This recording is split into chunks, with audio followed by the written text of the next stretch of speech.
Proud to sponsor this tournament. We've been a long-time sponsor. Now Jamie is decided to do TAT regional events around the country in November. The next big regional, which we believe is going to pay. It's guaranteed to pay $5,000, but you and I talked about this last night. We believe it's going to pay like $10,000 because of the area in which it's in. It's in right a suburb of Pittsburgh. It's at, I think it's called the Meadows. Yes. And they have a great casino apparently there and a nice hotel, and you can come out, you can bowl this event. It's for 3 days, so it's not a whole week. So it's like over a weekend. And we think that it's a guaranteed $5,000. We think it's going to be much bigger than that. I think so. That's a very good bowling area, and if you look at the location of it, you're about 3 hours away from Buffalo, New York, 3 hours away from Detroit, Michigan, maybe a little bit longer to Detroit, but it's well within the bowling area. It'll be full. And aren't they hosting another event in Dubuque, Iowa? They are, yeah. And so go to the TAT website. You can find, just type in trueamateurtournaments.com. You'll find all the information on all the events, because I went to one of these, the very first TAT regional I went to was up in Portland, Oregon. It was fantastic because I love that part of the country. And the bowlers were great. We had a good turnout. We gave away a lot of prize money. Then the TAT went over to Dubuque, Iowa, which they're going back to next year. Yep. We also figured there's going to be more. Jamie, I think the ultimate goal is to have 4 of these satellite regional tournaments, and then the 2 majors, which would be here. So we have it always this 4th of July time frame every year. Yep. For the summer TAT, and then for the winter TAT takes place right around Super Bowl all the time. So it's really fun. You can combine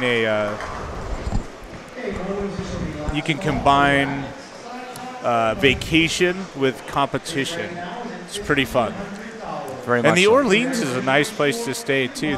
I think they've renovated their rooms. They've got things. It's just a nice place. There's lots of new restaurants. They've got like 3 new restaurants, and I believe they're building like a whole new like buffet or something like that. Yeah, it seems that way. There's Movie House connected on the property. Yep. They've got an arena. They've got this big pool that always has these like pool parties and whatnot. That's out of our age range at this point in our lives, Don't. We're not going to any pool parties anytime soon. No, and the movie that actually went ahead, and the theater, they put new chairs in. And the reclinable chairs. And did you go to a movie this week? Not this week, but last time we were out here, we spent some time in the theater. Okay. Nick and I were thinking about doing that. We're going to a movie house. That's excellent. Yeah, and eating popcorn all day long. I want to eat popcorn for the whole day. So we're live. Thanks for tuning in. Practice is over.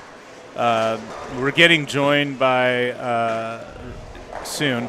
He's putting his headset on right now as we speak. Mike, can you hear us? I can hear you loud and clear. He can hear us. Okay, so how's that? Better? That's better. All okay, right. So Mike Devaney joining us in the booth. So now you have the 3 clowns. What is that? What's that monkey? What? No, it's the one that I hear no evil, see no evil. Yeah, whatever that is. The ears, the eyes, the mouth. The ears. Between the 3 of us, it's likely that over 2 hours we won't say one thing that you can learn from. I highly disagree with that. I think there is a lot to be learned from self-deprecation and sarcasm. Okay, so Mike, let's do a proper introduction. Mike Devaney recently joined the Storm family as a full-time employee of Storm, with his specialties being on our national tours, so taking care of both the men and the ladies on the ladies tour, the men's tour, senior events, any of our national staff that's out making a living throwing a bowling ball. Mike has joined the team of tour reps that's headed up by Del Ballard Jr. We have Jim Callahan, Tim Mack, and Mike Devaney.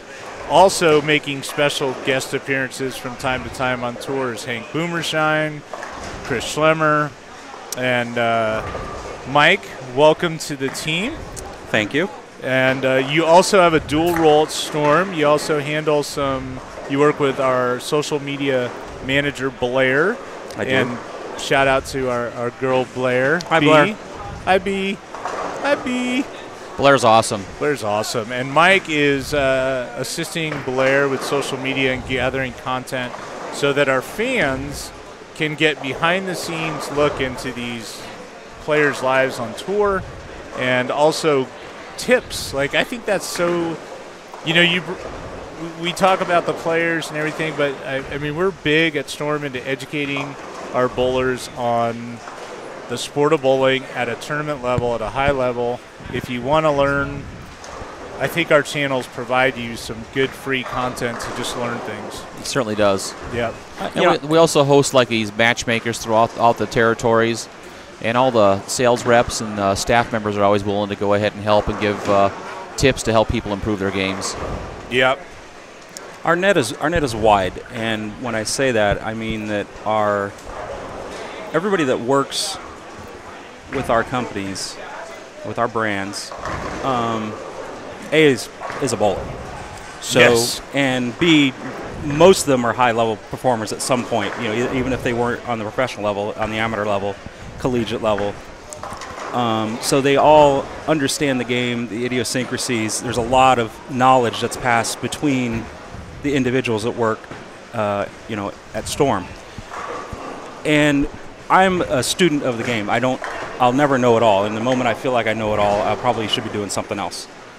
I definitely feel like it's like the knowledge of bowling is it's evolving. Fluid. It's fluid. It's never concrete.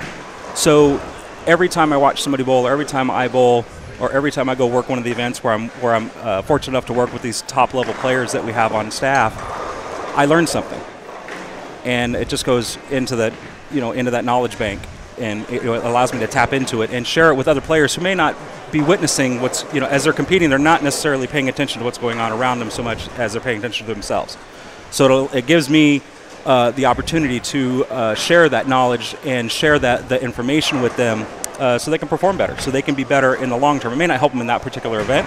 It might, but it's all building, though. Right. It's building towards something. Right, and it's creating relationships with your players and your staff to where they trust you, they feel confident and comfortable with you giving them instruction. A lot of high-level players, no matter what the sport is, are very difficult to coach because they've done very well in what they do on their own, and they're always a little gun-shy to accept, even if it's constructive, in their mind, constructive criticism or assistance, because some people feel like it kind of beats up on their ego a little bit, or their knowledge, their ability.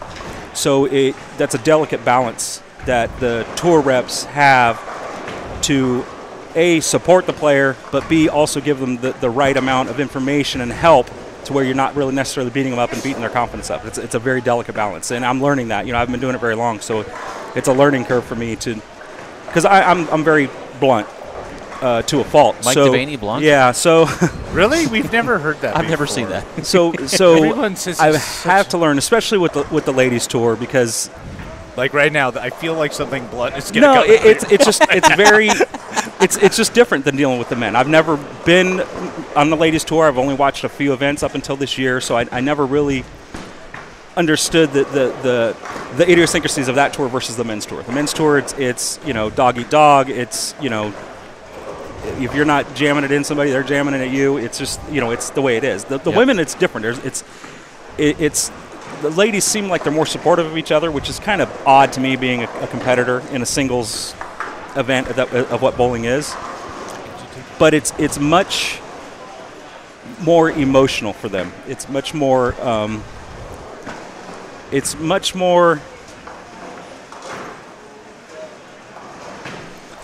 Involved for them on a level where they don't necessarily take it just as sport. They take it as it's a reflection on them personally, which as a coach or as a rep or as somebody that there is to assist them, you have to be able to balance that. You have to be able to maybe go up and give one a hug, and the other one you got to tell them, just dig in and try harder. And it's not the same for everybody. With the men, it's like, just go do it, get it done. Throw this ball, stand here, throw it there, get it done. And most of the time, the men respond well to that. Yes. The women, it's different. You have to have a different approach, and I'm learning that. I think what's amazing, and I've been around bowling a little bit, and I am amazed at how different people. To be a top level athlete at anything, you have to be a little bit, like a tiny bit. This might not be the right word. Selfish? Self-centered, maybe a little bit. Yeah. Like you have to really, because it's an individual sport, and the only way to get yourself geared up to compete at that level is to have this internal belief system that you can win this thing, right? That you're there not just to hang out and play, but to win. Gary, if you don't walk out there and believe every time you put your ball on the rack that you're going to win, you have no business being out there. I know, but then when I look at the tour rep's job and I think, well, it's analyzing ball motion and it's drilling and layouts and there's all this technical stuff, really, there's this huge amount of being like a therapist almost, or being able to talk to everyone differently. Correct. Because I know Leanne, she takes information in much differently than does Liz. Right. And so two great all-time players, but they need to be conversed with, not only what you're saying, but the tone. I think, Mike, you and I had lunch the other day. We talked about how you're learning to adjust your tone so that they don't, the players get the most out of what you're trying to tell them. Right. As a rep and as somebody who's there to assist them, the last thing you want them to feel is threatened, or or they're being ostracized or singled out. That's the worst. That's the worst thing. That's the last thing I want any of my players to feel. But like I said, each person, especially Leanne with as many titles as she's won, or Carolyn or Liz, these are all-time greats in our sport. You still have to. I have to approach each one of them individually in a different way. Yes, and the only way I can do that is by learning what works and what doesn't. I can't just come in and go, I got it figured out by saying two words to this person that I've never met or talked to before. Yep. It's just I gotta feel it out. You have to feel it out, and that's what Dell is so good at. Dell is he's like a sponge. The best way I can describe it. He's not abrasive. He's not hard. He's very easy to speak to. He's not a hard line kind of guy. So he makes it. He sets the tone for the team and makes it much easier. Jim and I are a little bit more abrasive and forward with our thought process and the way we think the easiest way to get from 2 points is A to B, a straight line. And sometimes that's not necessarily what a player needs to hear. A lot of the time they just want to hear, yeah, this sucks. Yeah, you got screwed today. Sorry. Right. But, instead of just saying, deal with it, it's over with, look forward. So it's, like I said, it's each individual player is dealing with them. It's a learning process, and as we add new players to staff, it's guys that I have to learn all over again. Mike, you're new to the family, and probably a lot of the listeners out there that they probably don't know your history. We've known each other for 30 years, quite some long time. Can I interject real quick? Sure. Just want the fans at home to know there's a scoreboard up on the screen right now. So Tavio's working out where you could see the scores, and while we're babbling a little bit. So he'll switch back and forth the camera views. So you'll see bowling, you'll see some scores you can associate with the right pair. I just wanted everyone to know what you were seeing. So please sorry for interrupting.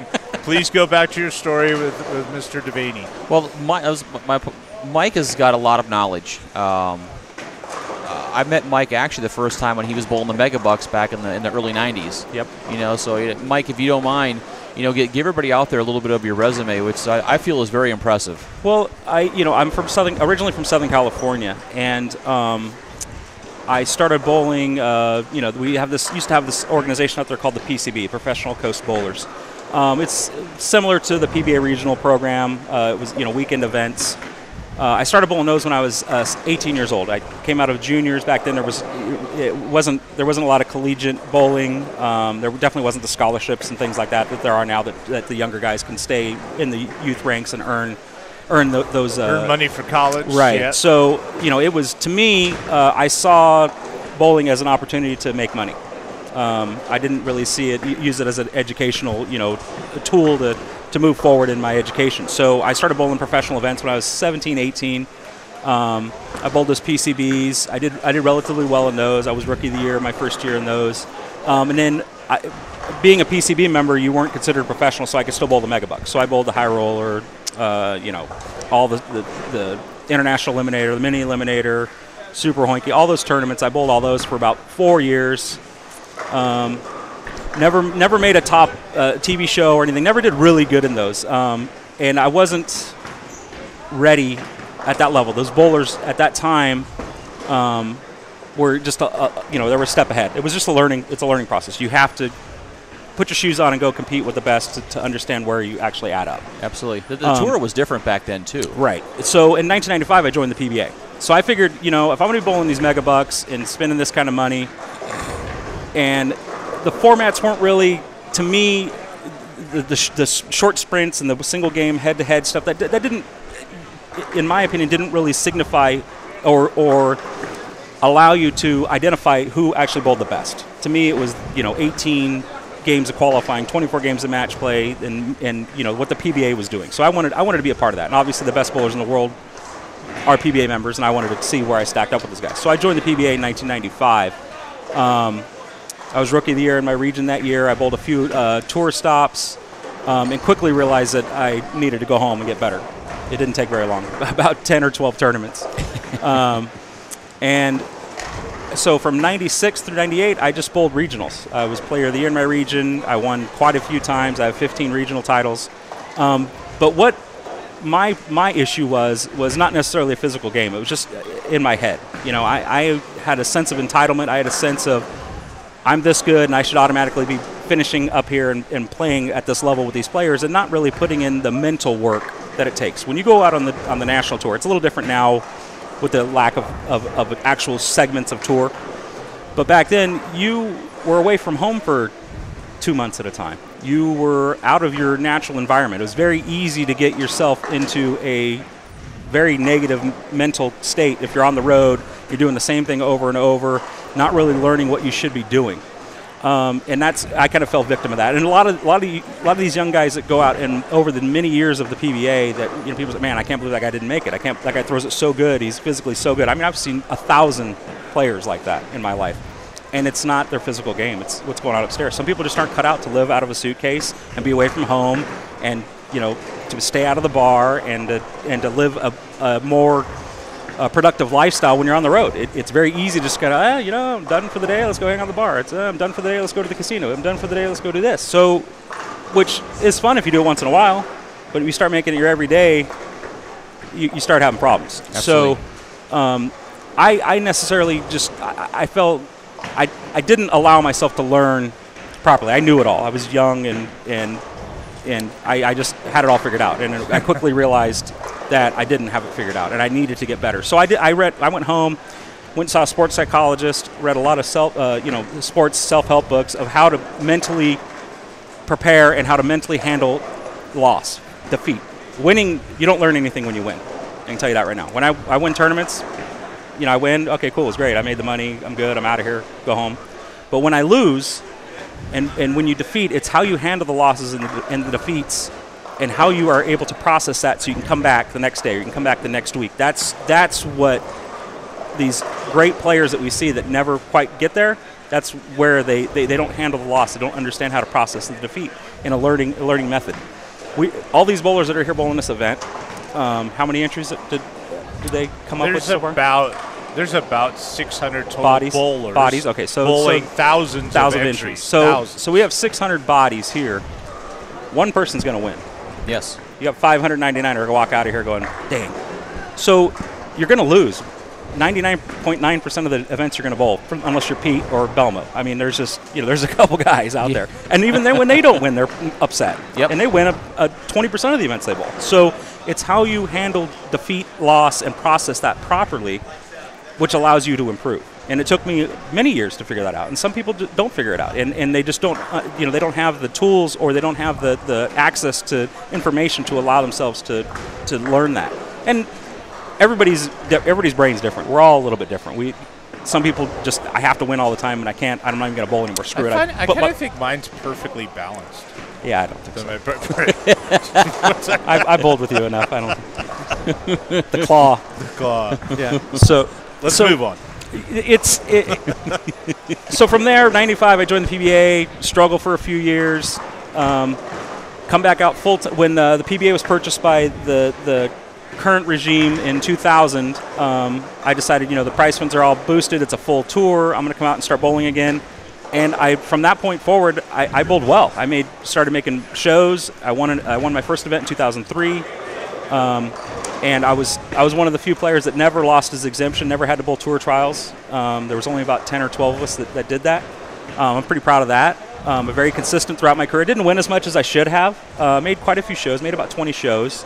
But I didn't win as much as I should have. And I don't know if that's bad luck or bad preparation on my part, but I did win twice.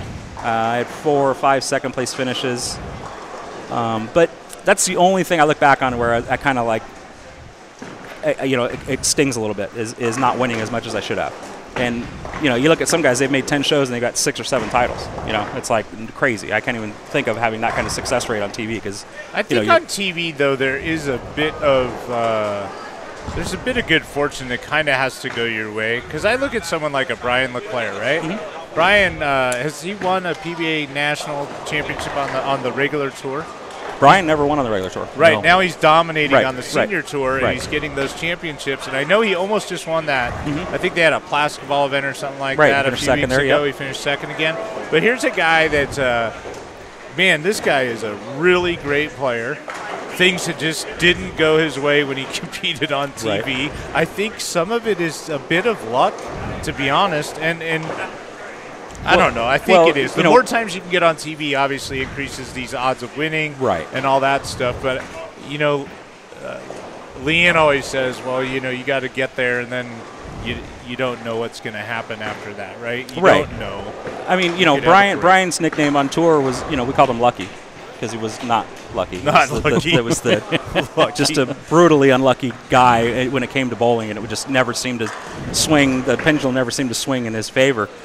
But an ultra-talented player, and I'm glad he's having a little bit of success on the senior tour and realizing, the dreams and setting the goals that he put for himself. And, and Brian will tell you he's a victim of his own head. Every player at some point in time in their career, Pete, in the mid-'90s, Pete was ready to quit. Yeah, he was. He was ready to just hang it up. Speaking of Pete, I was texting with him this morning because he's flying here today. Mm-hmm. He's going to be here the next couple days, Dome. Maybe sit in the booth with us. That'd be so great. Last night we have Belmo. Today we get the good fortune of having Mike Devaney. I just texted last night's champion, Nick Duplan, was going to come by and give some insight on how that was bowling for him. That's bowling for $5,000 and like one shot for $5,000. If he doesn't hit it, it goes to $1,000. That's a 4,000 swing. That's a big swing. That's a big. I mean, it might not be what you've experienced, Mike, but for people that have jobs and they're coming out, that now you're in front of the camera and all the crowds around, and if you don't strike, it's $4,000 swing. Oh yeah, so and for some people that's 2 months worth of pay. That's a lot of money. A lot of money. Well, you, when you get in that situation, I would assume this is the way he approaches it. You can't think about the money.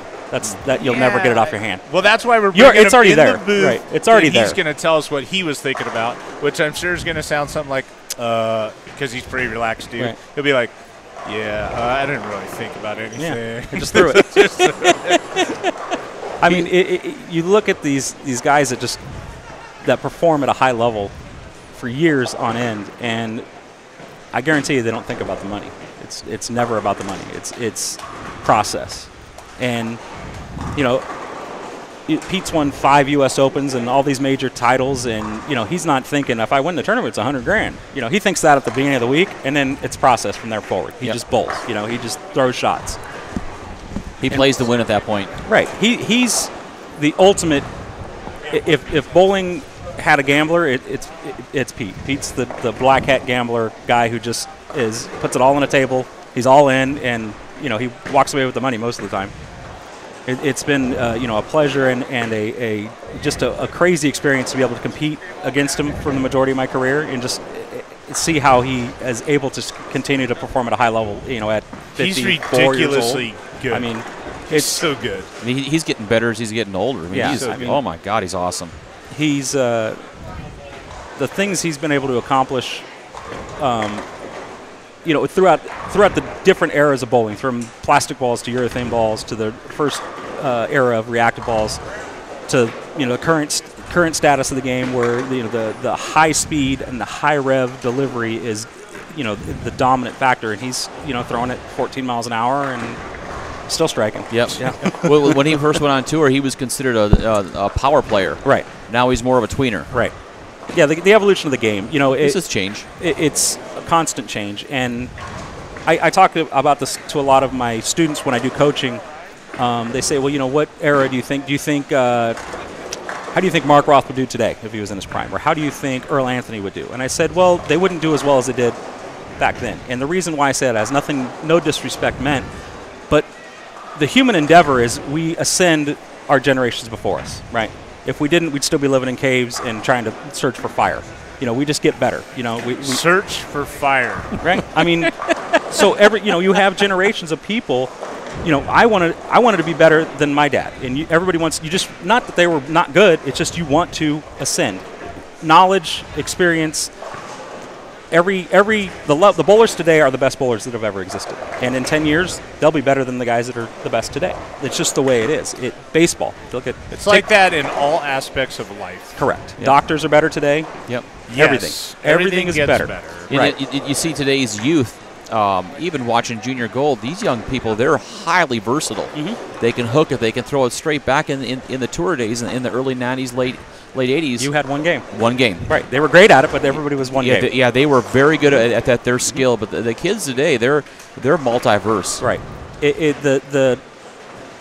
The ability for them to have access to the knowledge and the experience of the more mature players, the older players, the professionals, and being able to watch, the internet with YouTube and watching how players, I mean, it just exploded the talent level of bowling just by these younger players, especially internationally. I get people that come over and I talk to them from internationally, like, well, I watched, how'd you get so good? You're from XYZ country where bowling is probably not really a long-standing, tradition. And they're, well, I just watched YouTube. Dominic Barrett told me, he says, I learned to bowl by watching you guys on YouTube. And back in the day, it wasn't Extra Frame. It was before Extra Frame, the original PBA thing where they showed like the round of 16, round of 8 before the show. Sure. Strike Pass. And he's like, I used to just watch Strike Pass and watch it over and over and over and watch what you guys do, and then I'd go out and bowl. Never had any coaching or anything. And now he's one of the best players in the world. So it's and that's just an example. There's other guys, other players, especially the Asian players that they watch, and they watch what we do and watch what the professionals do, and they absorb it into their game. And that's why you see this wide net of talent worldwide now, instead of just the massive dominance of the United States players. And that's just going to continue to go in that direction. So we're gonna cycle into new guests. Do you have a volunteer? Doan, Mike, do you guys want to take a break and grab a cup of water while we bring in last night's champion? Nicholas Duplon is coming in. Chat a little bit. Doan, are you going to get us? What are you going to go get us? A bottle of water or something? You want a Starbucks? Okay. Hey, I'd love a Pike's Place. Can I have it? Yes. You want a coffee? I would like a Mountain Dew. Yes, they don't serve that at Starbucks. Well, they serve it right behind us. Like, there's a machine. I could almost throw my shoe at it. I don't want anything. I'm good. Cecil laid back. Nick's like, this is going to be the greatest interview ever of all time. Mike, get ready to talk a lot because Nick will not. Okay, so Doan's going to go grab us a Starbucks. Thanks, Doan. I just want a small Starbucks with a couple Splendas in it. Yeah, that's good for me. And a Mountain Dew, And a please. Mountain Dew. No, just a normal one right out of the machine right there. Wow, just Thanks, the random useless things that we Just- discuss. Okay, so beat me up. now in the booth, joining us, last night's big champ, $5,000, Nicholas Duplon, and he is with Mike Devaney and myself. And Nick, we were talking about you a little bit because we were talking Mike's experience. He used to bowl all these type of events, and then he went on the Pro Tour, and he's won on the Pro Tour. And we were talking about mentally just how what it's like. Like I was explaining last night, when you got up in that final four, there was a more than one point where if you didn't strike, the difference was $4,000. So it went from you strike and you get $5,000, you don't strike, you get $1,000, and you stuffed every shot when you were faced with that situation. So tell the fans, tell Storm Nation, how did it feel? What process did you do? And well, I didn't really think about the money all that much. Exactly what Mike said. It's more just I just wanted to win, so I wasn't thinking about the money. I knew I needed to get this through this one shot at a time. Yeah. That's, and as you had the success last night here doing that, as you bowl further in your career, you'll understand that it's always just one shot at a time. When you start looking around at the scores around you, or you start looking at the leaderboard, if you're on B squad and you look at the A squad, well, that guy bowled 240 over. All of those things put undue pressure on you. And that goes all the way back to even a league bowl, just to your regular league bowlers who are listening and watching right now. You can only control the next shot you throw. You can't control the frames you've already bowled. And unfortunately in bowling, we have this giant scoreboard above our head with our name on it that is it's threatening to you, because if you don't bowl the score that you feel like you should be bowling, you get dejected. You start putting more pressure on yourself. In golf, you can go out and play around a golf and just be totally terrible and be like, well, dude, my score goes in my pocket. There's not a big giant scoreboard over your head, right? And like saying, this guy's terrible. So you don't have that. But in bowling, we have that. So people are constantly being judged every ball. So when things are going sideways, right. I mean, it's brutal. It's brutal. It's brutal. So you have to just not even that's like looking in a rearview mirror driving 100 miles an hour. It's like, what's going to happen? You're probably going to crash. It's not going to go well for you if you're looking at your scoreboard as opposed to paying attention to the next frame you bowl. And when you start doing that process, that's what I did in my career. When I really, really struggled, I was too worried about everybody else that's going on, all what I call white noise, or peripheral stuff that goes on that I can't control, as opposed to I can only control the next frame that I bowl. And once I really invested in that and dedicated myself to that, I saw a lot more success. And that sounds like it's what you did last night. I got to throw the next shot. And once you start doing that, it's easier to throw better shots at a longer pace of time. You stop worrying about things you can't control, score and your opponents and what they're doing. You can't control any of that. All you can control is your next frame. And that's a good lesson to the people at home, to not really let so much outside interference affect you. You can only control what you can do. Now, I will say, I'm going to jump in real quick and say that this is going into game 2, and so we're having this lull in the action. But for those listening, and as you watch this afterwards when this tournament's over, but you go back and watch this YouTube little broadcast here, this is really invaluable stuff that Mike's been sharing, because everyone who competes, no matter what level of competition it applies, the mental aspect is so critical. And Mike has been there, done that, and now works with literally the best players in the world. I'm very fortunate for that. And I've only been doing it a few months, but competing against them for 20 years and now working alongside them, you see a different part. You see a different thing. I thought I knew a lot of these players from competing with them. I didn't.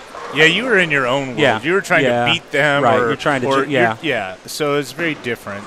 When you're in the competition mode, you have, it's all hands on deck. The defense walls are up, and it's all offense. You're trying to kill the opponent. And when you're doing it at what I'm doing now, it's more absorbing information, processing it, and being able to send a message out to the player that doesn't necessarily confuse them. You don't want to say too many words. You want to give them, enough to help them, but not overwhelm them. And it's a delicate balance. But I feel like I'm doing okay at it right now, but I still feel like I can improve. Everyone can improve on every aspect of life, I think. Yes. So, Nick, last night you're the champion, the Storm Challenge, took down, big photo op. Jason Belmonte was here. He called the action of he's the one, we were in the booth with Belmo. He was commenting about your style. I think he said you're a good player. all that good stuff, and then he gave you your trophy at the end. Was that cool? Like the best player in the world handing you your championship trophy? It was pretty awesome having a conversation with him. He's a nice guy. It was pretty awesome. He is super nice, right? Yes, he is. And Mike, one of the things we talked about last night, we were talking about Belmo putting his name on the subboard at Nationals and getting picked up, and there was some backstory to that. One of our Rich Belcher out of down in the southeast part of the country, he was bowling, and his aunt passed away on Tuesday. And so one of the players on his 10-person roster couldn't come, which was his dad. Right. And so his dad is at home taking care of unfortunate circumstances. Right. And then Belmo, being as cool as Belmo is, was able, they were able to take some pictures and a little video and send it back to the dad. That's awesome. And it made and Rich was telling me, he's part of our Storm family, Rich. He was telling me that, in this really hard time, you question, should I even be going and all that. And he came out, and he was the only reason he plays in the event is because he likes that time with his dad. Right? So it's very cool, like his dad couldn't be there, and here's Belmo. Right. And Belmo was nice so villain. Cool to them, and I saw Rich yesterday here at the TAT. He's bowling, and he said, I need to tell you that Jason was, I could not believe how nice of a person and how genuine he was and how giving he was. He stayed and signed every person's autograph. He took every picture with anyone who wanted one. And he said, I have never been more impressed with someone than what he was with Jason. That's really cool. Jason and I have a little bit of a history, and it's not so people view it as a negative thing, and it's not. What happened between Jason and I was simple gamemanship.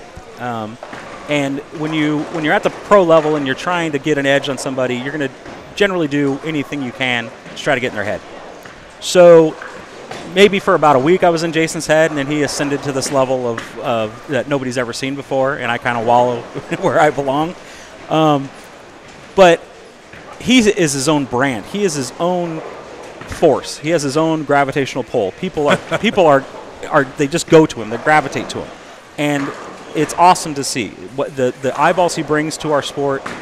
He treats the fans spectacularly. I mean, it's awesome. And he's Australian, so he's got the cool accent, and people are just intrigued by him. They love it, and I think it's great. And he's great for our brand. He's awesome for our brand. I created my own nickname for him that I've never shared this with anyone, but I call him Clever One, because to me he's super smart. He's very witty, calculating. Yeah, very clever.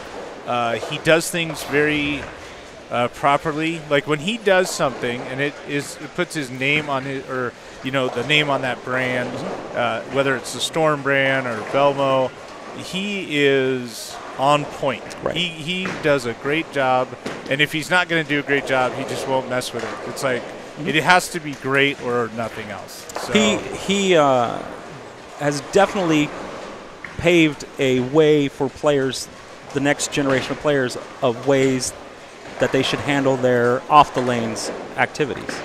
And by doing that, he like you said, he doesn't do things just for the sake of doing them. He's got it calculated. He's got a plan. He's got a timeline of things he wants to meet and achieve. He has a timeless. He's a timeless of things. Yes, and I think that's in that timeline. So he came here.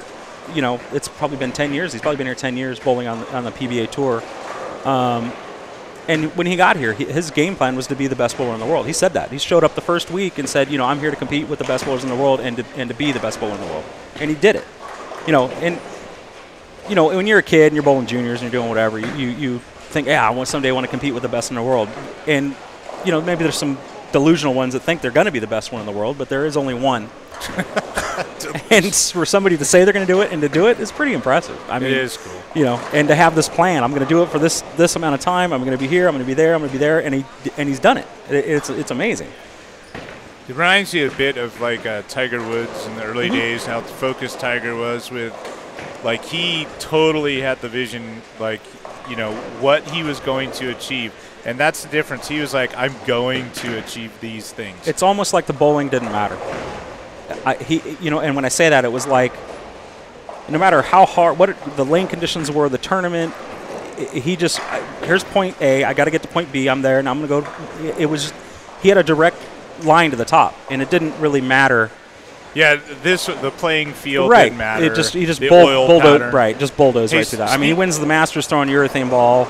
You know. Speaking of oil patterns, I wanna show you this week's PWBA. I saw that. Oh, did you see that one? Yeah. That offset special thing there. What do you think there?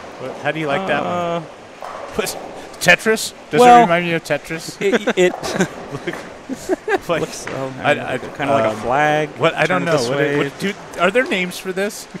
Like, I don't know, Clown's Mouth or what? I don't know. Did he name it? This is just St. Petersburg Clearwater Open.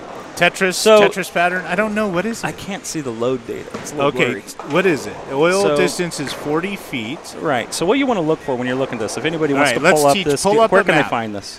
I imagine you can go to the PWBA website, pull up the St. Petersburg Clearwater Open.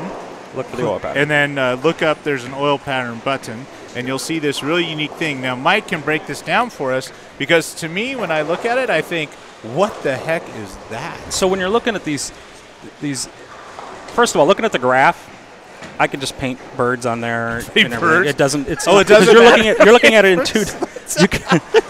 You're looking at it two-dimensionally, and you're looking at it in a left-to-right motion. That's what many bowlers make a mistake, is they look at an oil pattern or a lane condition in a left-to-right motion. You don't bowl left to right. You bowl from foul line to pin deck. So you want to look at it front to back.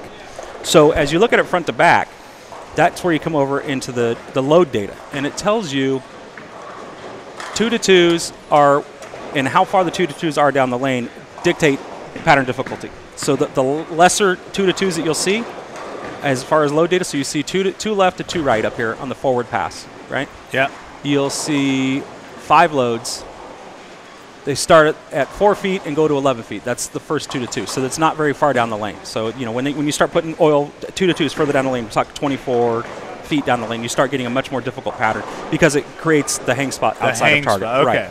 So that's so the shorter they run the 2-2, and the less amount of 2-2s. And once the less amount, it will become easier. Right. And on the reverse pass, they've got 0 2-2s. See here on the reverse pass, there's only 2 loads. Yep. It's all buff. There's no reverse oil in the pattern at all. There's no loads. This is all buff on the reverse.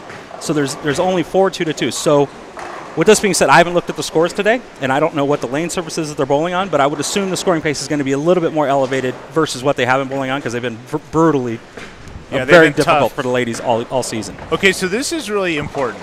People are very visual, right? Mm-hmm. All of us are visual. So that you see a picture of the lane and the oil pattern, right? And that's what we were calling whatever this thing's called, the Tetris pattern or whatever it is, because it looks totally unlike anything most people have seen.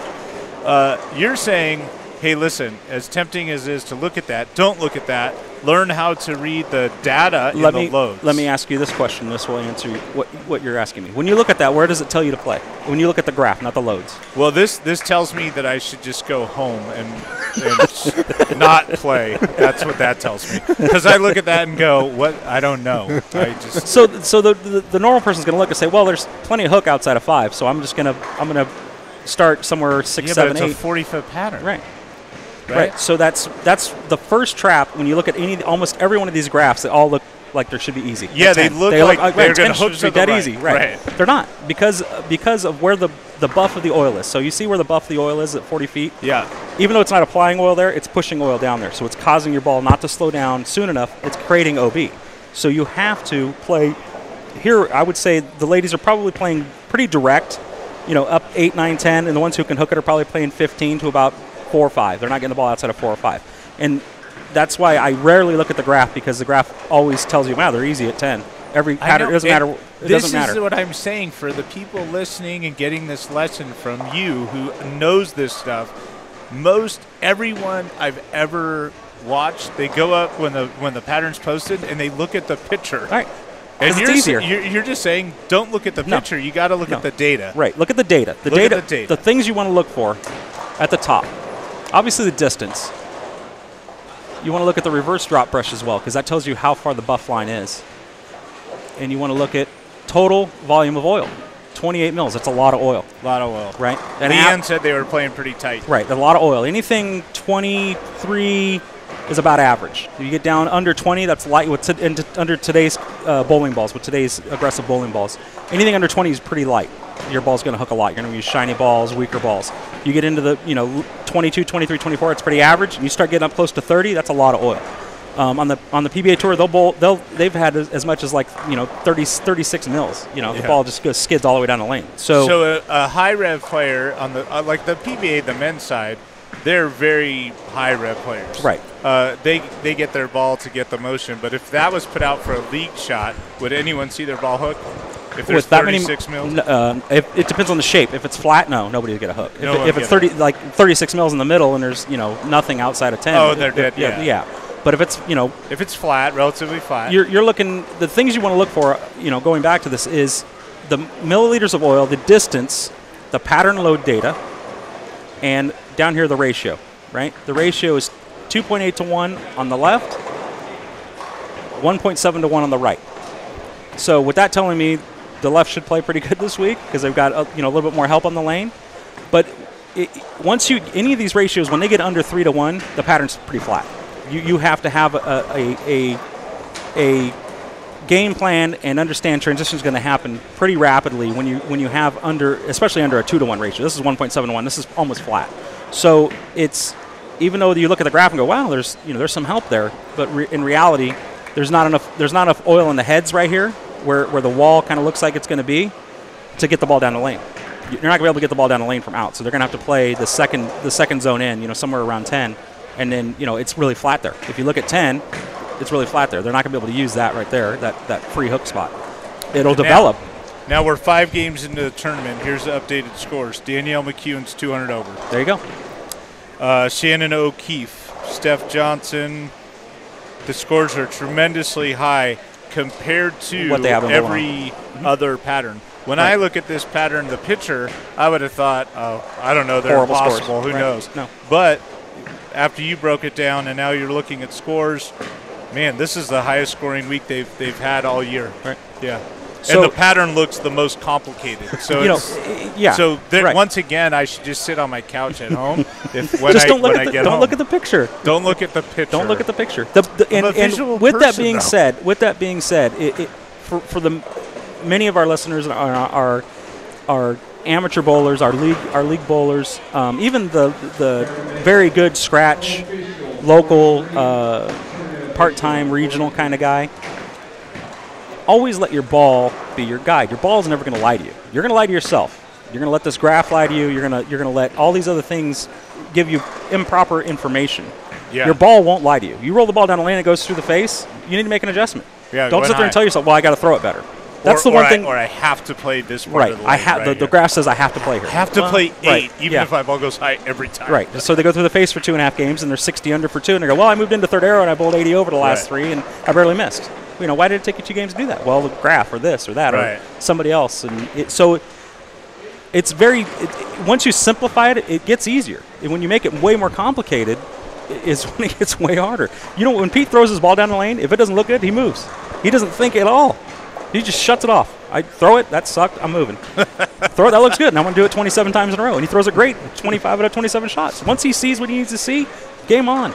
Every high-level player, no matter what the sport is, if they see what their mind needs to see for them to get comfortable, they will perform at a high level. It doesn't matter if it's baseball, football, golf, bowling, tennis, I don't care what it is. If their mind is rapidly thinking and getting too quick, they're gonna get defeated. They're going to lose.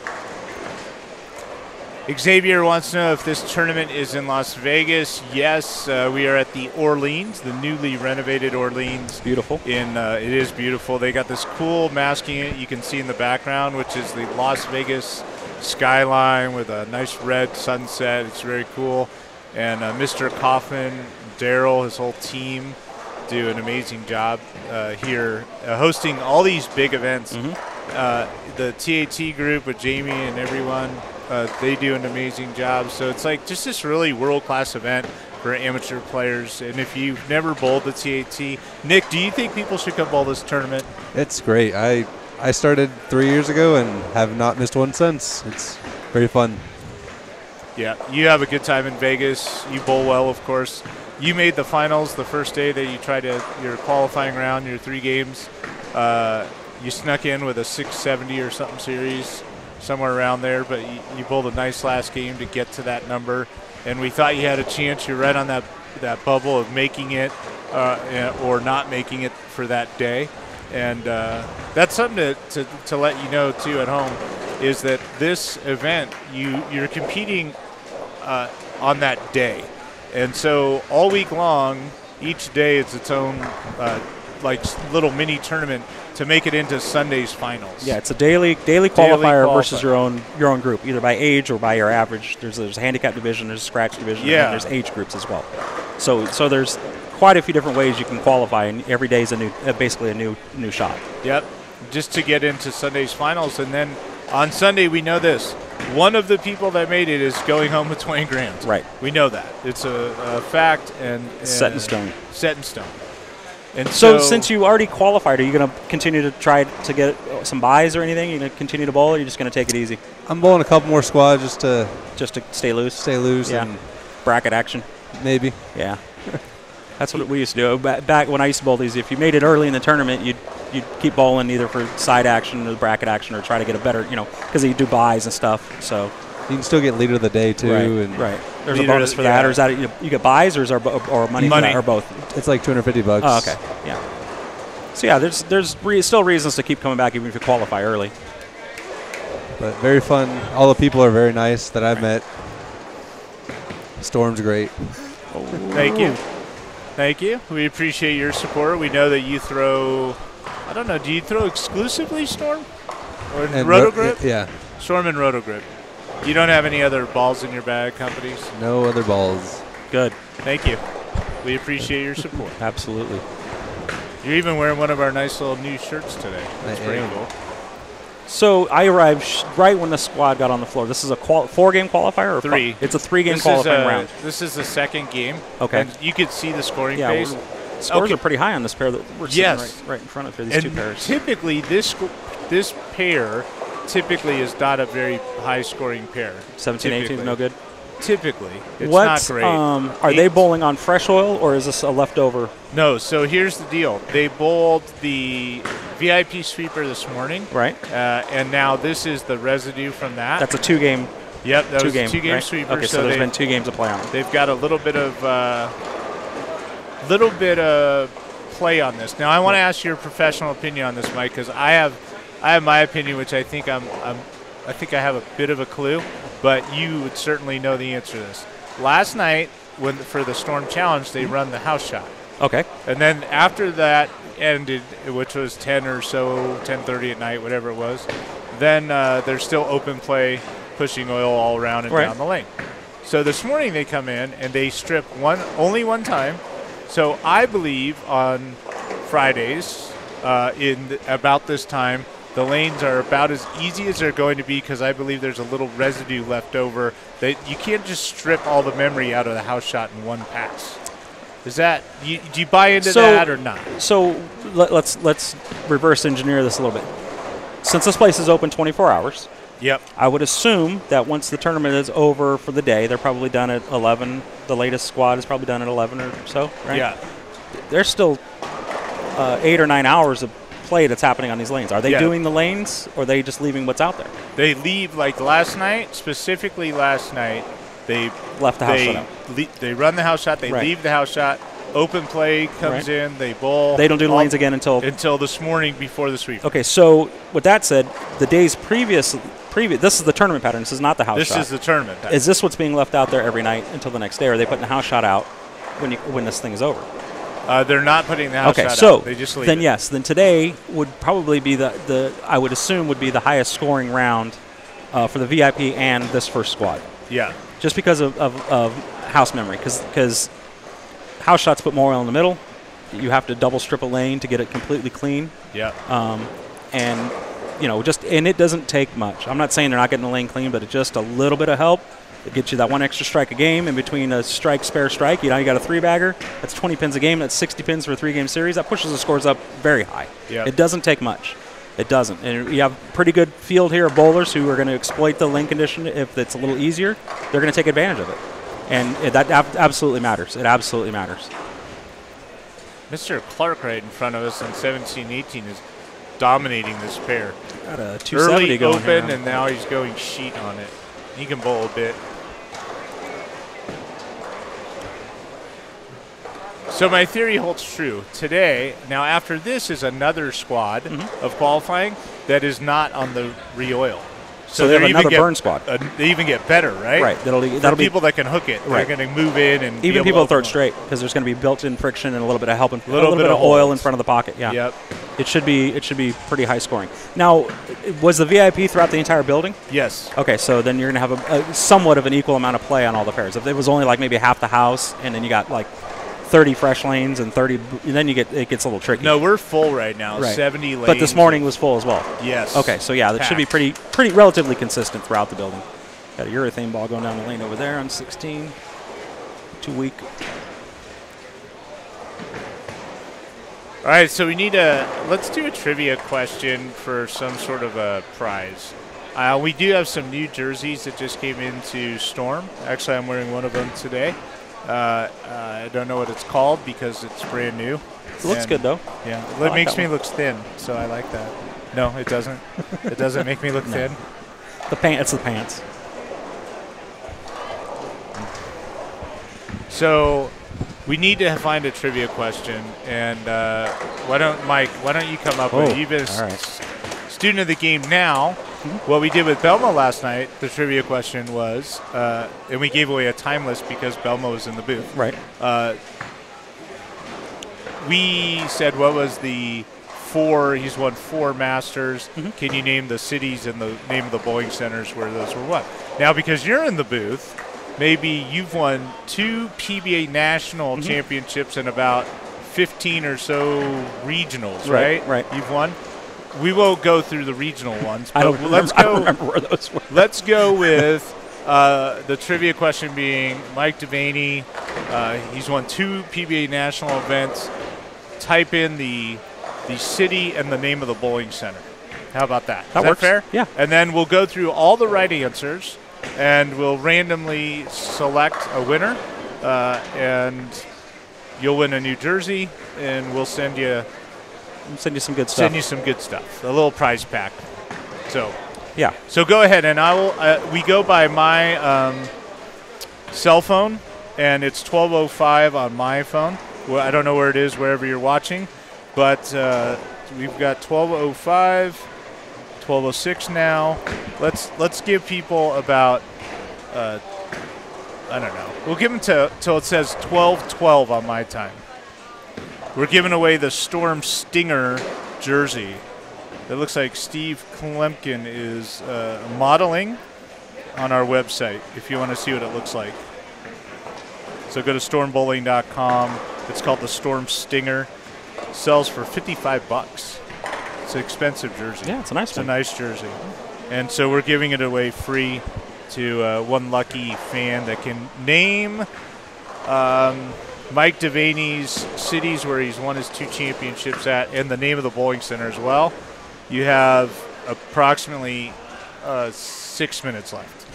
12:12. Under the gun. Good math. Now, is Doan Mose that went and got coffee, is he ever coming back? I think he Did he go to Colombia to get a fresh cup of Colombian he's coffee? looking for Juan and his trusty mule.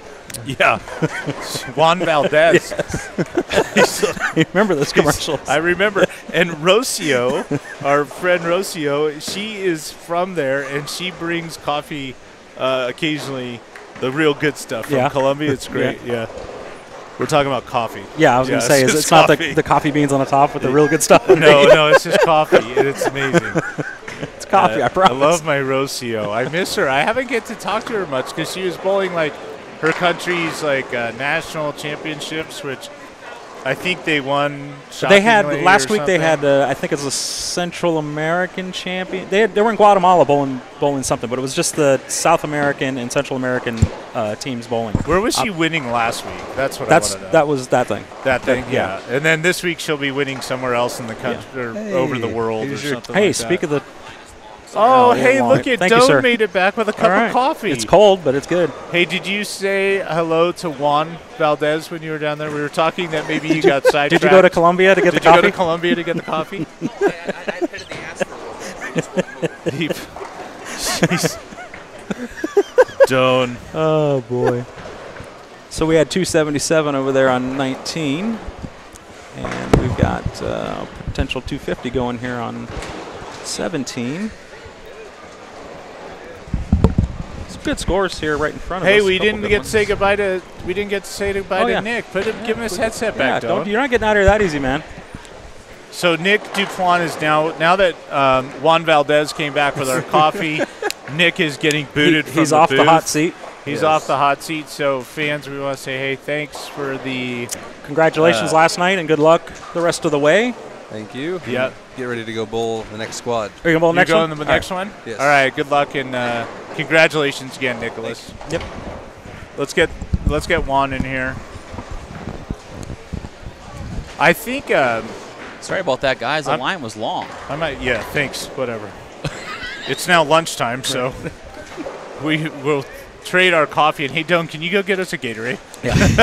Yeah. Throw this in the trash. Go get something. Trash. Coffee's for the morning. Yeah. Unless you're Andres Gomez, Drink it all day long. and Steve Klumpkin, they can drink the most coffee of anyone. Ralph Solon, others. These guys drink so much coffee. Amleto. Is he a coffee Oh. guy? My wife's Colombian. Yeah. She drinks coffee if she goes to bed. I Yeah. drink coffee. I got my fingers in the ceiling. Yeah. I'm bouncing off the walls. Oh, it's amazing. geez. Oh, those guys They drink coffee all day. all day. Yeah. How do All day? they? I don't know. With the caffeine. I don't know. Amleto's like in the gym at 3 a.m. running, running 48 60 miles and. I mean, Boy, I feel like I'm in better shape just watching his videos. He's in phenomenal shape. How old is Amaletto? He's like 54. He's ripped head to toe. Great shape. And people wonder why he's still able to bowl so well. He still has all of his flexibility too. You watch, some of the. You get older, you just lose your flexibility. You lose the knee bend, lose the ability to get your spine tilted quite, a little bit more upright, and he doesn't have any of those issues. Did you know that? Remember when he was a young kid on tour, and the commentators used to say he won't be able to bowl like that when he's older? Same thing to say about Jason and Yeah. Pete Oscar Weber and Pete. And Yeah, I remember they said Pete would Bo. last till he's 40. Yeah. Now Yeah. he's the best Pete past 40. there Hello. we go. That's the way I like to do it right there. Let them know you're in the building. So we had 243, 213, and 277 over there. Scores look okay. What's it taking? Like mid 650s to make the cut for the most. About there, right about there, depending upon the squad. Well, while you were gone, we were discussing that since they had the house shutout last night, and they had a 2-game sweeper this morning before this squad got on the floor. The scores, I anticipate the scores for this round and the next round to be higher than they have been for most of the week. Usually, this is the best scoring day after the shootout. Right, and it's Friday, so a lot of people probably came in last night, so a little bit more bowlers, meaning higher quality players, are probably arriving and bowling as well. They haven't been here all week. Yep. Oh, we got our guesses, which you've got. By the way, the game we're playing is Mike Devaney, 2 PBA national championships. You have a minute left here. We need to know the 2 bowling center names and the cities in which he won, and then Mike himself will tell you if you got it right. And Brian got it right. well, you can't tell the people, Doe. I called you Doe. Oh, well, it's 12-12, so It's you're time. shut down anyway. Yeah. So now, who got it right? And then we'll put numbers in the hat and draw a winner. 1, 2, 3, 4. All these guys got it right. Okay, can you go ahead and tell the folks that aren't looking at the chat the name of the cities? I imagine you remember that. My first title was in 2003. The bowling center we were actually at was Pacific Bowl in Tacoma, but the televised finals, was at the Emerald Queen Casino, where they built a special arena set for that. On that particular show, Norm Duke bowled 300 against Walter Ray in the semifinal match, and then I bowled Norm, and I had the front 8 against Norm. I bowled 279. Were you the tournament leader? It was the old bracket format. We had a 5-man show where the 4 bracket winners were on, and then there was the wild card, which was the high average that lost in the round of 8. The wild card match was Mike Wolf in his first career show versus Walter Ray. Walter won that match. Then I was in the next match against Bob Learn. I beat Bob, and then Norm bowled Walter. Norm bowled 300, and then I bowled Norm in the title match. And that was 2003 Emerald Queen Casino, Tacoma, Washington. My second title was 2009 at the very first the inaugural World Series of Bowling. I won the Scorpion Championship. That was at Thunder Bowl in Detroit, and I beat Jason Belmonte. Oh, nice. I beat Sean Rash in the first match, and then beat Jason Belmonte in the title match. Sean had me down by, I'm not kidding, like 70 pins after 5 frames, and didn't mark again. It was unbelievable. And you're just like, I was like, this is my day. Yeah, I had 2 opens like, early. I was like, they were really tough. They were really, really tough. And I was trying to throw a urethane ball, and it wasn't the right deal. I had like a washout and a big 4 right out of the gate. And then I move into like, 80th arrow with a reactive ball, and I'm throwing it sideways.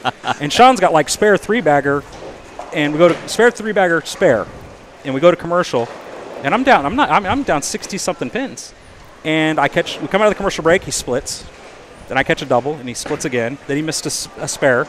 I don't think he had another mark after the commercial break. It was unbelievable. I think I beat him 180 to 172 or something. Wow. And then and in the title, the lanes were really bad. They were really tough. I beat Belmo 180 to 170 as well, or 160. It was brutal. I don't think anybody.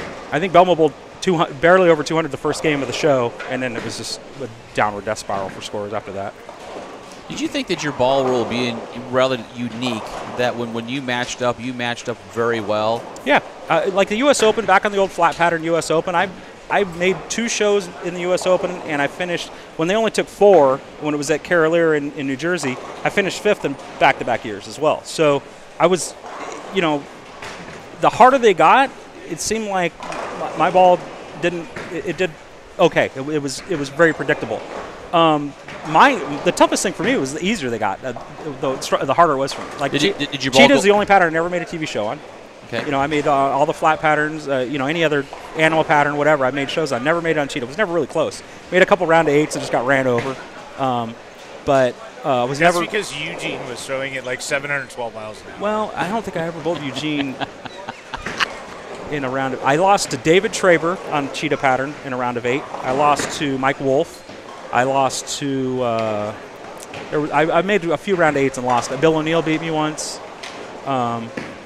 And it was never close. It was never in doubt when it got to that round of 8 to get to the show. It was always like 4-1 or 4-0. They were wiping the floor with me. I mean, they were averaging 260. So that's the shorter patterns for me. I always needed the first transition to happen before my ball started doing the right thing. Right out of the gate, I never really had good control of the pocket. And playing players at that level, you got to have total control of what's going on, or you're going to get beat more times than not. Gotcha. Right. Okay. Has there been a lot of good questions coming off of the fans? So who's our winner? You got. Oh, I have to pick one, or do we? No. We assign numbers that are associated with the winners. All right. And then I'll draw the number, and the winner is associated with that. Okay. The person that we draw the number for. Okay. So I'll draw the number. I'll let you know who it is, and then you can announce the winner. Okay? Okay. Sounds fair? Sounds fair. And then I'll type my email address, and they'll let me know what's going on. You got it. Randy DeBolt, what's up? You checking in? Thank you. Storm is great. Thank you for sponsoring the Storm South Sound Tour. It's our pleasure. It's our pleasure. Yeah. Woo-woo. Storm Nation. All right, Don, I've got the winner of our jersey giveaway with Mike Devaney is PBA All-Star. That's your tagline. So PBA All-Star is the lucky winner.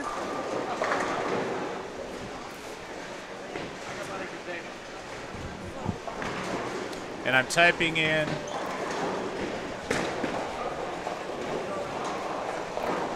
ship to, address, and jersey size. To Gary Holsenberg. It's Gary.Holsenberg@stormbowling.com. So that's how you get a hold of me. Gary, how many I have to go. My wife from the tour stop is asking if she can talk to me for a moment. Can you guys handle it for a second? Absolutely. Sure. Well, I go chat with her real quick, and I'll be back. What, you were going to ask me something? Yeah, I was going to ask you, is that, I know we have some international players. Where all do they come from? Everywhere. I talked to gentlemen. They come from everywhere. I talked to Colombia with our coffee. Yeah. with Mr. Valdez. Yes. And his mule. And his mule. So now we're into the third game of this qualifying round. And we're actually seeing some strikes. Not tons of strikes. Obviously, it's only the second frame. But we've seen a 270 over there on 19 and 20 the last game. We had a 250 and a 240 on 17 and 18 the last game. So the pace seems to be okay right here. It's hard to, this place is huge, so it's hard to tell what's going on everywhere. Yeah, from side to side, it plays night and day. You get where they come down from the high end on down, and they're talking about how the lanes, even depending on what angles they pay to the front, where they might create more hang, they might get early hook. So it's a big house. Yeah, the pattern, the fresh pattern is it's not easy.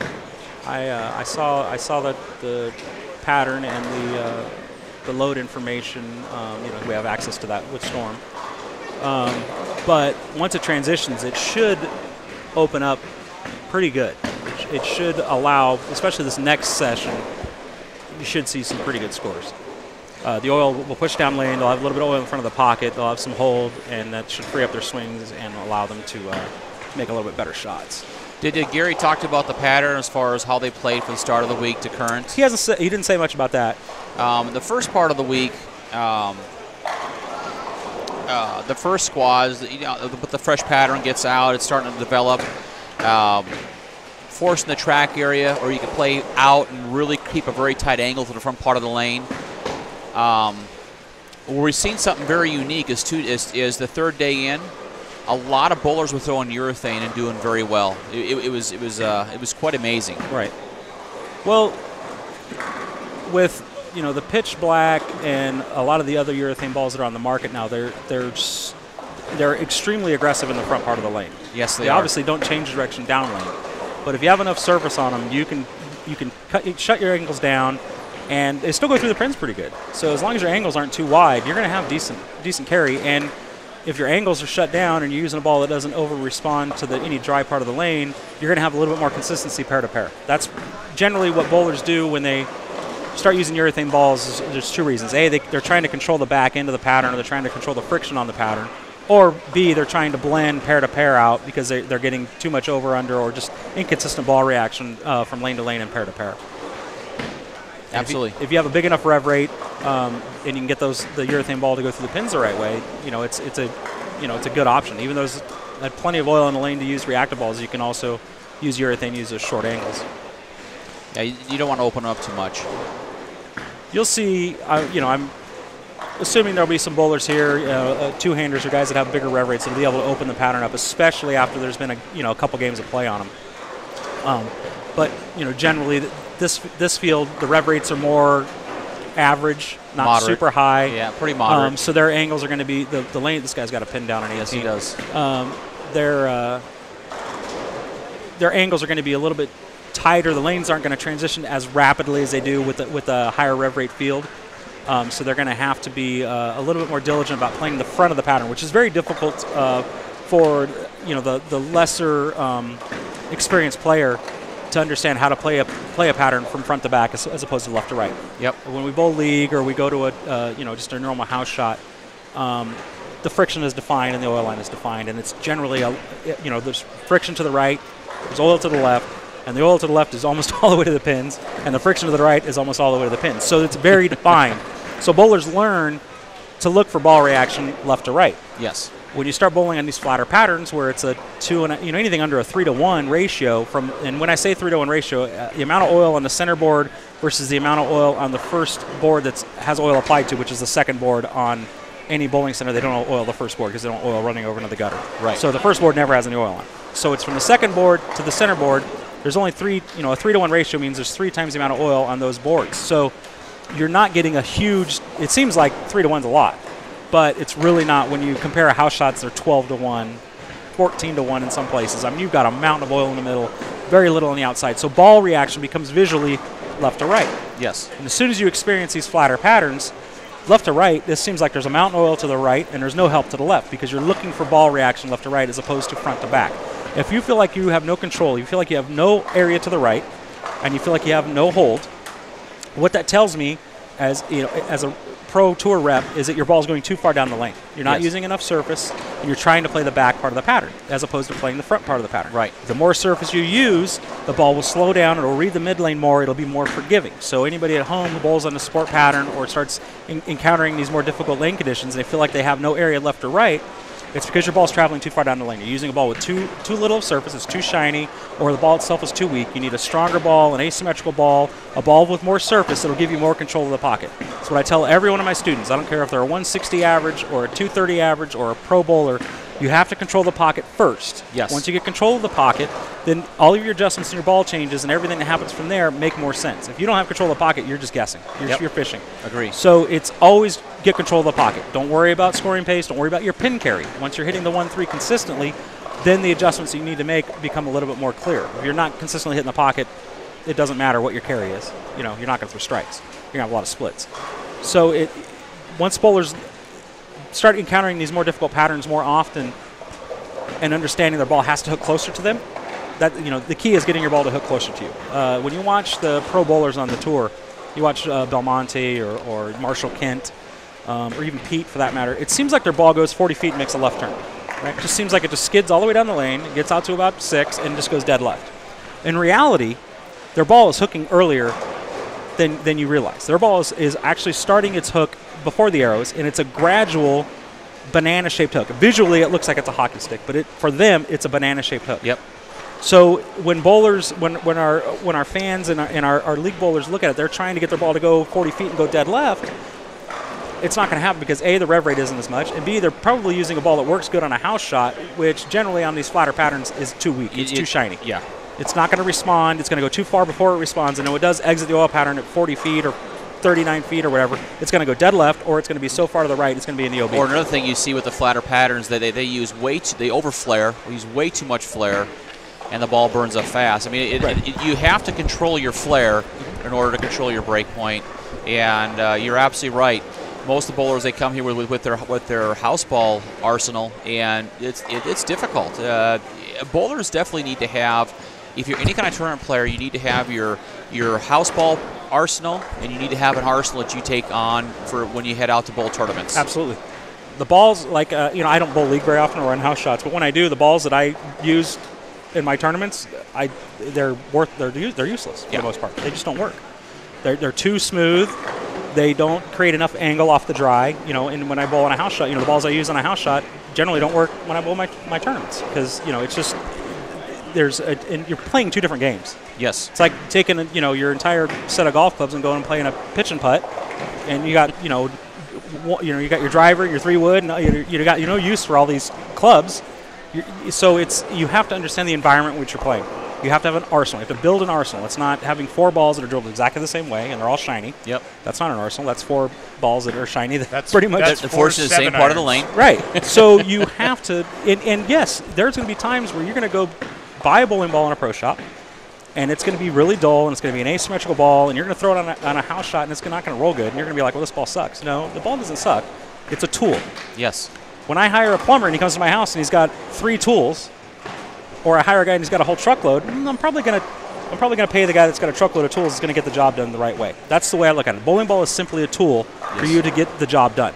And if you have all the same tool, generally you're going to have a lot of gaps in your performances. You're going to have some good ones, but you're going to have a lot of down performances because you don't have the right tools at your disposal to play well. Absolutely. The more brutal the pattern is, you definitely need to have more options in your bag. Absolutely. The softer the pattern is, it's very forgiving. Mm-hmm. Generally, when like what I tell my players when the lanes are real easy, when we start encountering easier patterns, I say grab the ball that feels best in your hand and go from there. Yep.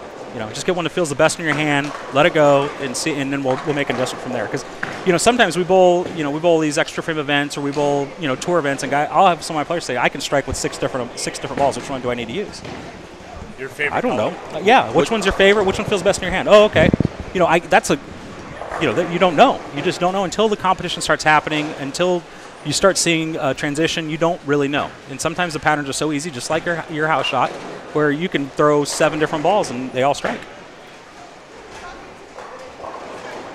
Absolutely. This pair's got some decent scores today. Right here. So I'm back. I had an emergency call there with Leanne. But it wasn't really, it was a bowling emergency. It wasn't like a life emergency. Oh, you had us worried for a minute. Yeah. She had a good game 5 down there. She bowled 279. Game 6, the final game of the block, she was like double, spare, double. And then her ball went all sideways. She said they're super wet dry right now. Right. And so she 2-8-10, 7-10, 4-10, and opened all the last 4 frames. And she's like, I don't know what she's showing a shiny pinup IQ. I go, well, that's probably not a good choice when they start getting super wet dry. So I told her to go to slower response balls. She has a haywire she really likes. Phase 2 is pretty good for her on when she needs to control the back end of the pattern. IQ Tour solid with some surface. Yep. Yeah, she was showing the IQ Tour, but for her, the pin is 5.5 inches from her axis, and it was got lane shine on it. Right, so it was too much off the dry, down not lane enough motion. Yeah. Yep. We got some excitement here. A gentleman has got the front 7 on lane number 13, lane number 11. Somebody has a fill with the next 6. Yeah, there's some strikes happening now. Yeah, they're starting to open up some. Right in front of us here. Hey, real quick on that, Doan, is that, Storm it offers a bonus for bowlers that bowl a 300 game in the TAT at any point, as long as they're using a Storm bowling ball and have a Storm shirt on. So. Yes. All right, well, let's see this guy over here. So I don't know the front 7 He's wearing guy a T-shirt, so hopefully it's a Storm T-shirt. Ooh, struck again. I can't tell what There's ball no he's patch. He has no patch. No, he's on 14. Okay. He's the left-hander. Yep. He might be using an IQ 30. I can't. It's a brown colored ball. I can't really tell. That's kind of far away. Hard to tell. Oh, there's 8. Struck again. And he's wearing an Adidas shirt. So Adidas does not have a. I don't think they have a bonus. They don't have a bonus. Yeah. The Adidas. Now, if it was soccer, and you score a goal wearing an Adidas shirt using an Adidas cleat, and it's not a Storm ball either. So he's double whammy. Okay. Well, we wish him the best. We still want him to get his 300 game. And there you have it.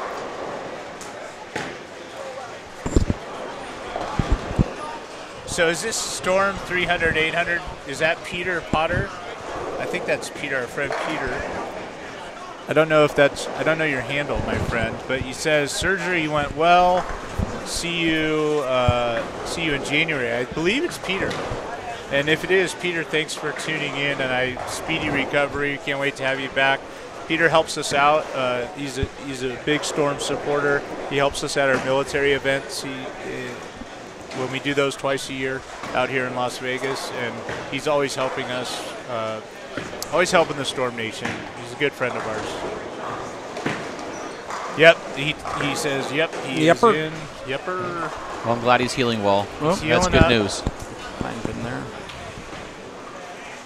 PBA All-Star says they sent you the email. Let me check on my phone and see. This could take a while. Gary's got 375 unread emails. That is my daily. Is it noon yet? Because that's about what I get before noon. Well, it's noon. So you're on task then. I'm trying to see if. We have a group of bowlers that come every year from Mexico. There's a group of bowlers from Germany this year. So not only the TAT does draw domestically U.S., it actually draws internationally. There's tons of bowlers internationally. Yeah, the guy from Stuttgart, Germany last night, he finished in right in that top 8 at that Storm Challenge. Yep. Made a nice little prize check there.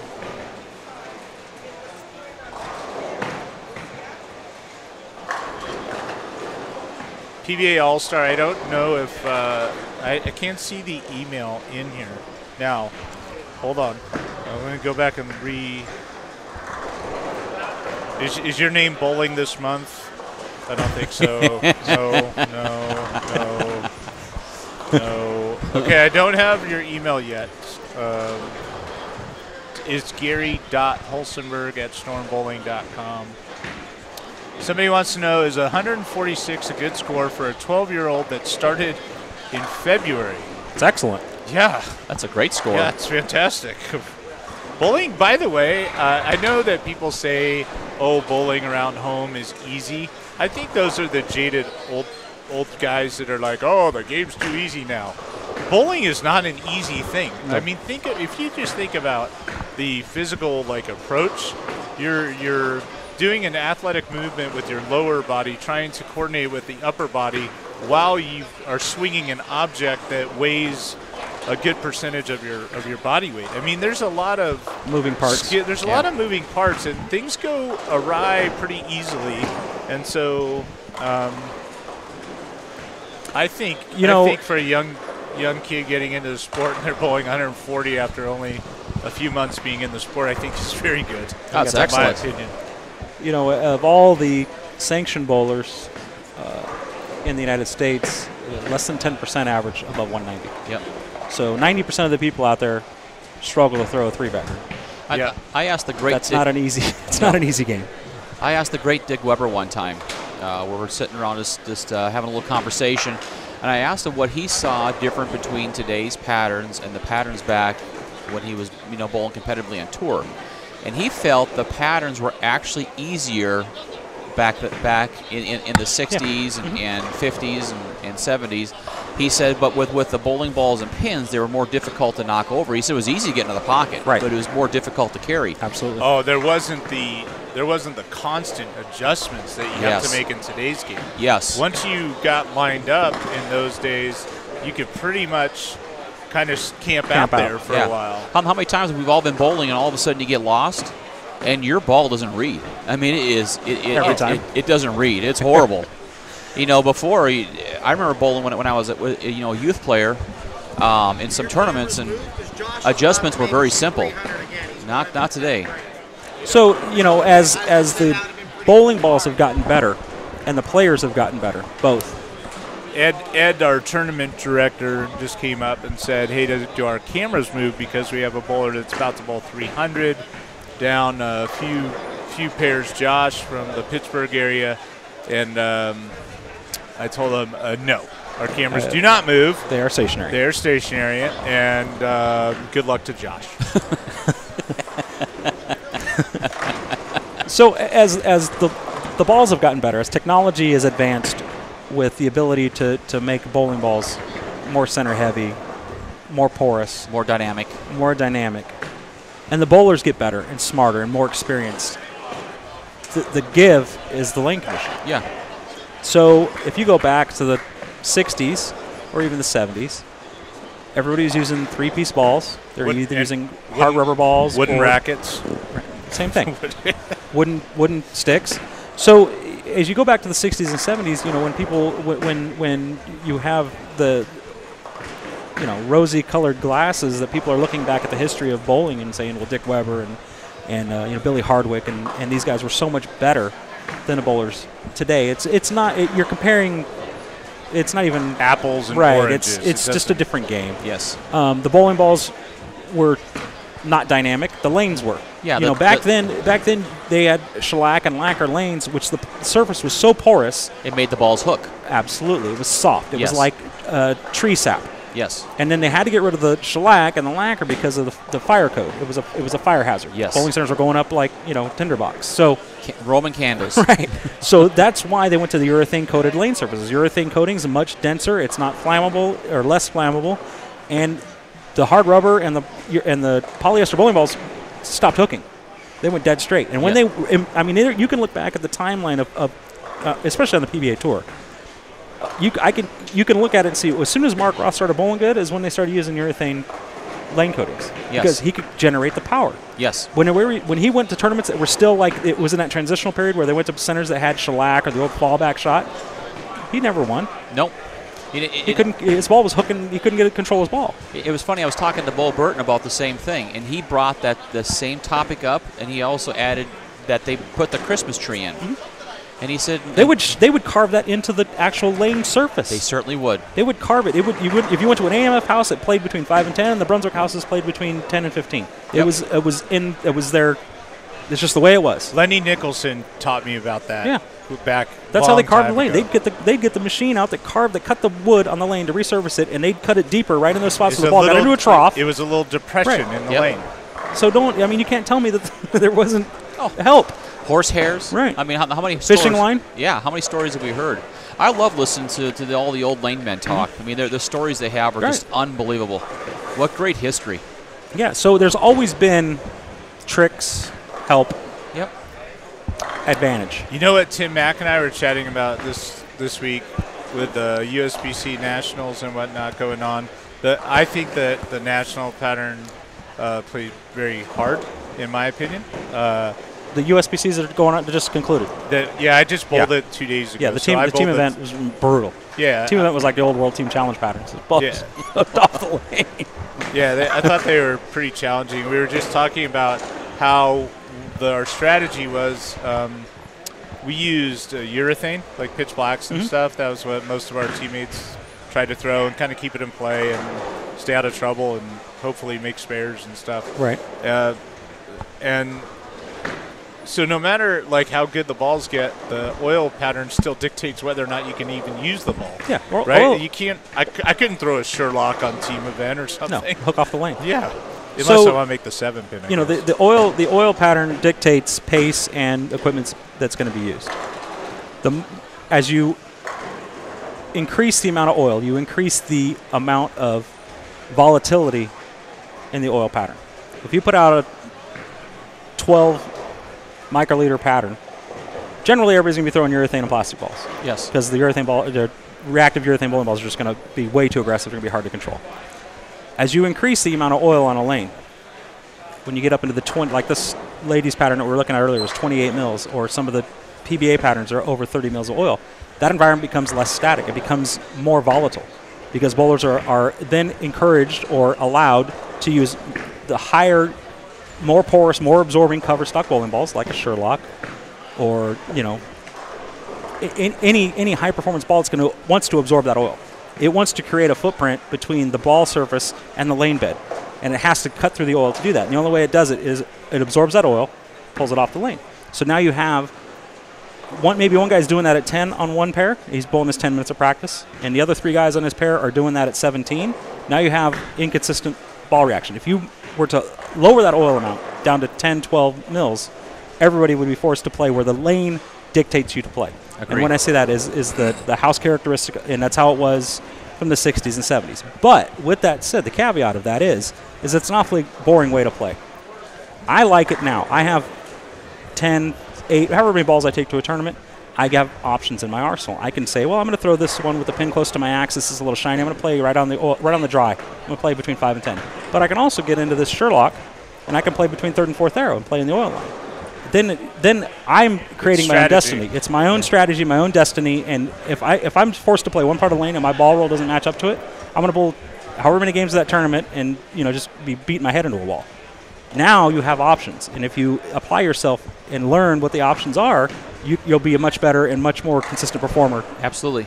Event, tournament in, tournament out. And then also on top of it, you can adjust surfaces, which you can go ahead and you can take that pin close to the axis and keep it shiny, and if you have to, you can rail on it with 1,000 or even 500 to get the ball to pick up and get lazy. Absolutely. So to learn surfacing a ball correctly is really that's such a great tool to have. You can change ball reaction like night and day. Night and day. And I can't emphasize this enough. Is having the people at home having a pro shop who understands exactly what they're doing when it comes to drilling the ball, weight holes, your pin placement. All of those things are paramount in creating proper ball motion for that particular player. It takes a little bit more time for that pro shop guy. He may charge you a little bit more money, but in the long run, it's going to benefit you way more than going to the guy who's super cheap, throws 3 holes in it, and kicks you out the door, and you save $25. Yep.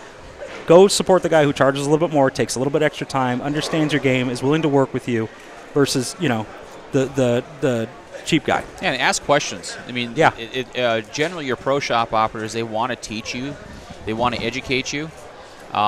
A lot of it is trial and error. I mean, don't be afraid to go ahead and surface bowling balls and go out and throw when you're practicing just to watch the ball motion. Just Take to learn. notes. Yeah, absolutely. You can always put it back to where you had it. Right. It's You not want an to issue. learn. You want to understand all the dynamic ways that bowling balls. You can shine them. You can hit them with 1,000. You hit them with 2,000. You can hit them with 4,000. You can hit them with polish. You can hit them with 500 pad. All these different ways without putting an extra weight hole in it or changing anything about plugging the ball. When I was in the pro shop, guys would come in. I don't like the way the ball roll. Let's plug it. I said, let's try changing service. Put a weight hole in it. Let's Absolutely. do something. Oh yeah, just plug it. I want it to do something different. And it's like, well, let me hit it with a 500 pad. Go over it after the 500 pad. Go over it smooth with 4,000. Then you throw it, and I'll do that on me. Go do it if you like it. I just saved you the money of doing that, and you're hopefully in the long run that consumer understands that the relationship is being created, that they'll come back and give you more money later. Absolutely. Hey guys, Tavio, our producer, he's yelling at us. He says bowling is over.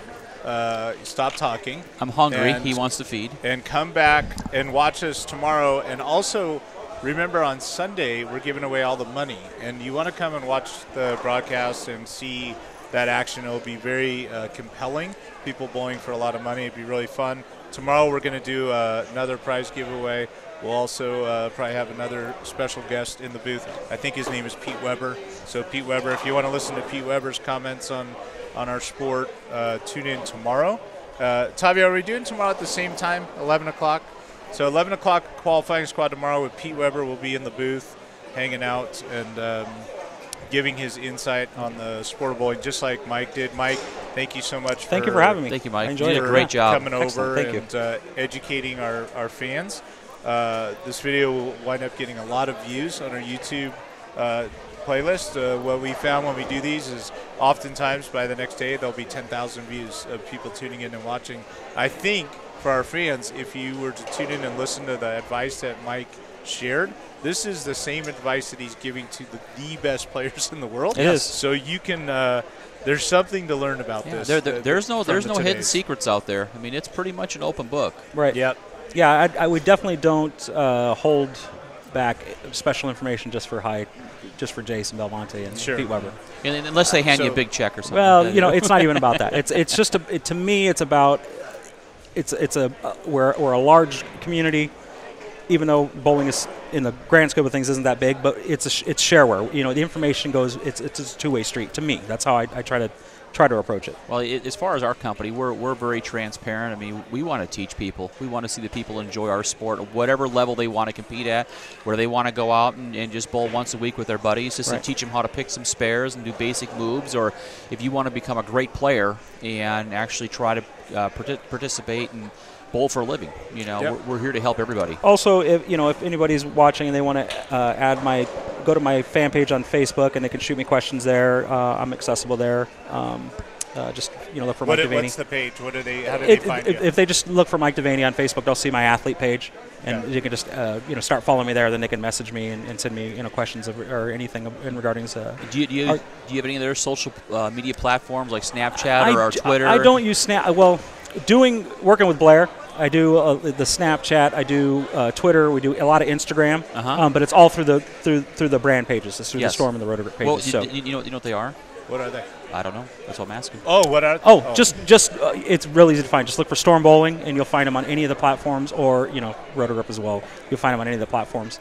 It's real simple to find. And then that it'll either be Blair, myself, and every once in a while Gary jumps in there to answer questions. So I do. You're going to be talking directly to one of us. Awesome. I do. I jump in and contribute from time to time. I'm a contributing Leader, editor or something like that. editor in chief. All right, hey Storm Nation, until tomorrow at 11, and then again on Sunday with the finals. Goodbye and thank you, and remember to what did we say? Bowl up a Always storm. Bowl up a storm. Storm Nation. Bye, Nicholas. Bye, Isabella. I got to say goodbye to the kiddies.